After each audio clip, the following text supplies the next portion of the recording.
Okay, so let's start if you are a beginner, and maybe let's define what a beginner could be, because I feel like most people are going to be listening to this and they might say, "Well, I'm not a beginner. Like, I've worked out before. I worked out 5 years ago or 10 years ago, or I was in athletics in high school, so I kind of get it." That what we're going to be talking about, I think, is still very important when you are still in that category where you're maybe not a brand new baby to fitness, where you've never even ventured into the world, but you have some experience, you've maybe done it in the past. But if you are coming off of a break, or you are coming off of running a different program and this is going to be a new program that you're going to be running, you're still going kind of back to the beginner as far as behaviors potentially. Maybe not the stimulus on your body. Maybe your body will still have the history and the muscle memory, but there are things that I think we still go too crazy with because we're not analyzing, like, okay, but we're still at the start of this new program journey, whatever you're mixing up, that I think this could still be beneficial to those people. So for beginner, how I'm going to explain it is, either you are brand new to fitness, you have never been in a gym, you've never done anything that required exercise or nutrition, or even to the person that you maybe have had fitness in your life at some point. I feel like I'm talking about like religion. Like, you've had religion at some point in your life, but you maybe have been kind of the yo-yo in and out of it, or you've taken a break from it for a while. This next section is still going to be for you. Yeah, I think to reiterate what you just said, it's just anybody that's kind of kickstarting this back up again, or trying to get back in to just being healthy, working out, any of that sort of stuff. And just, yeah, we're going to go through what we think is important to think about and important to do and stuff at kind of every level. Yeah, we're going to go beginner, intermediate, advanced. Yeah, trying to kind of have it scaled up, or just like have that wide range of people, because it's also just, there's certain people that don't like to do certain things, so we're going to try to give options and variety so that you can fit into any one of these groups depending on who you are, what your fitness history is, what you like to do, what you don't like to do, all that kind of stuff. And just to give a caveat of the episode, I'm going to give more of the basic slow rolling approach, people that don't want to go all in and crazy, and then you're going to show more of the side of a little bit more dialed in and crazy, just to set that up. So beginner starting out, for me, I think where people mess up is they go too hard too fast.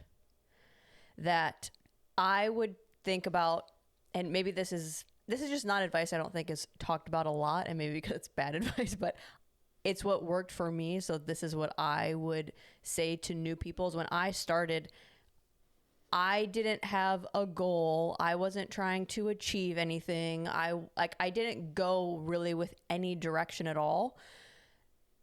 I just went into it as, this is a new hobby. The only other physical activity that I was doing was dance. And the way that my mindset was about dance was, you're there to like perfect a skill and a craft, and to understand all of the nuances of that physical movement. That then I just took that same mindset over into exercise and lifting, and I wanted to understand the craft of lifting and the art of lifting, and how to perfect the movements and practice them, and try to almost be treating it like a hobby, and like I'm a student again to it. That it wasn't really about what weight I was putting up, what was happening to my body during that time, what I even was eating necessarily right away. It was just, how do I get really good at the art of lifting? I think this is probably the biggest mistake that people make when they start out for the very first time, when they get back into exercise.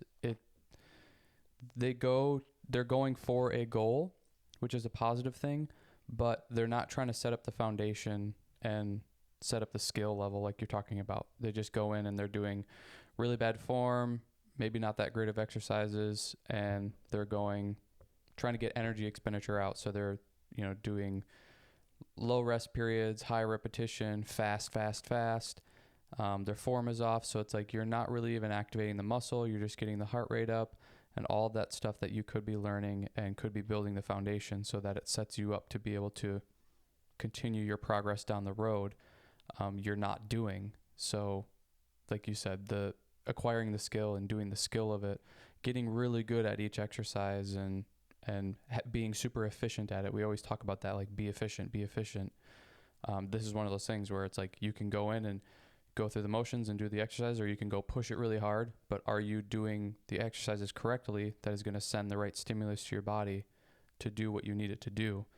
There's so many people that just go in and do a 30-minute hit. They're sweating like crazy and they leave, but their body wasn't sent a stimulus of like, get stronger, build muscle, because we're going to be doing this a lot. It was basically, have a little bit better cardio. Mm-hmm. And then they down the road don't realize why they can't continue to lose weight or they can't continue to build muscle, because you got those beginner gains and then all of a sudden now it's gone and nothing else is happening because you never learned how to actually do the exercises properly. So you're not activating the right muscles when you're doing any of it. And I think it just like anything, if you understand something and you understand it at a deep level, it's hard to not appreciate it. I think that's why it sounds cheesy to say like, fall in love with the art of it. It's like we're talking about working out. It seems silly, but there is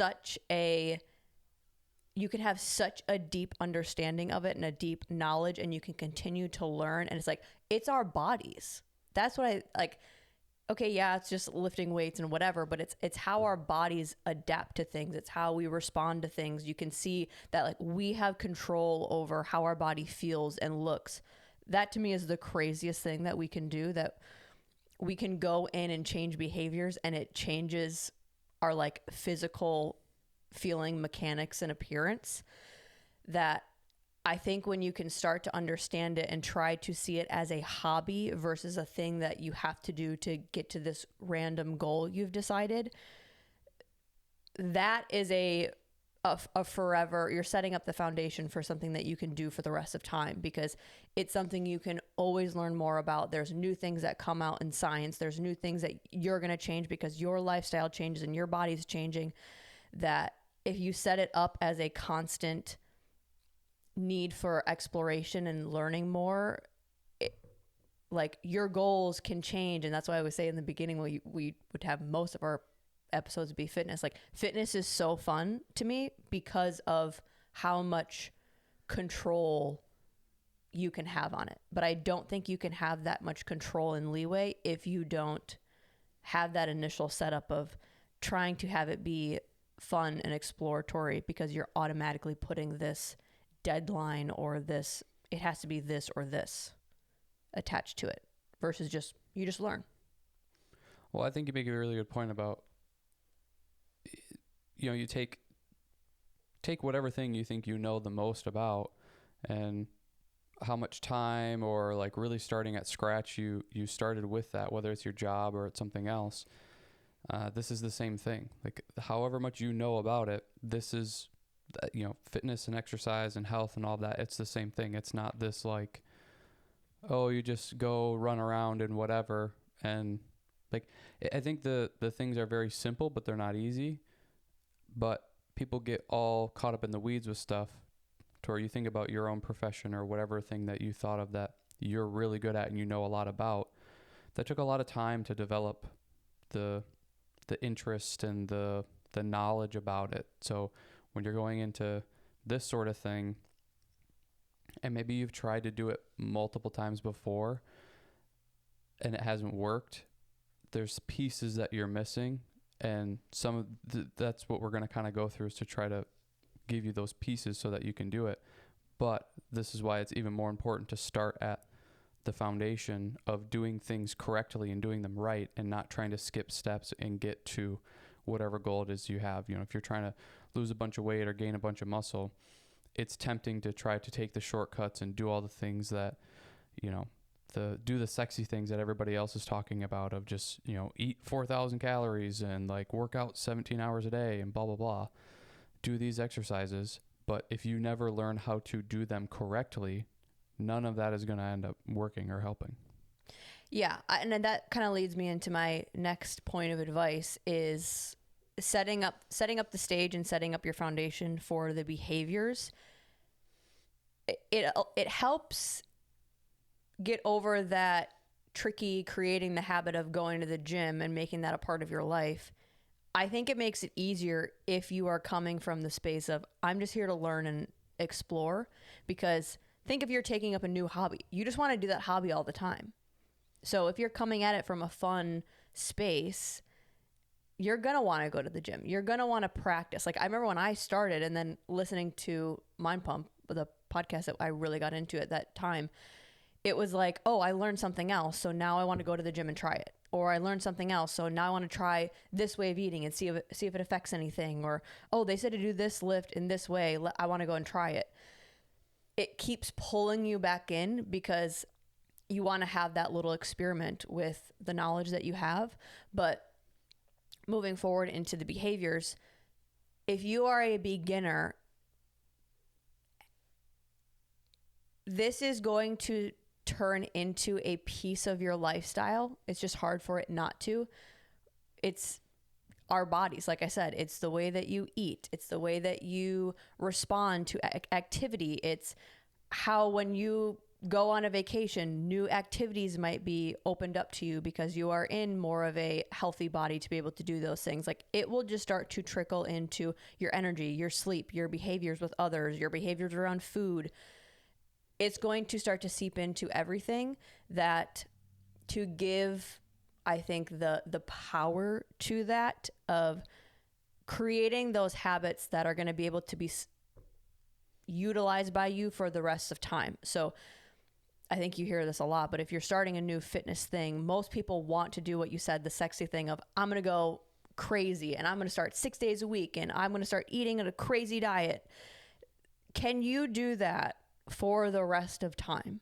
And I think that seems like a crazy question to ask, but what is your baseline? Can you, for the rest of time, no matter how busy you get, no matter what your kids are doing or your spouse is doing, age, can you manage going to the gym once a week? Can you manage limiting processed foods? Can you manage eating at home a little bit more?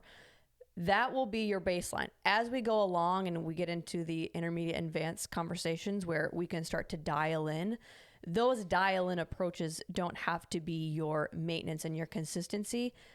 That's where we can play around every once in a while. But what can you do religiously? What can you do nonstop, constantly for the rest of time that seems attainable, not stressful, fun, and I guess just overall manageable?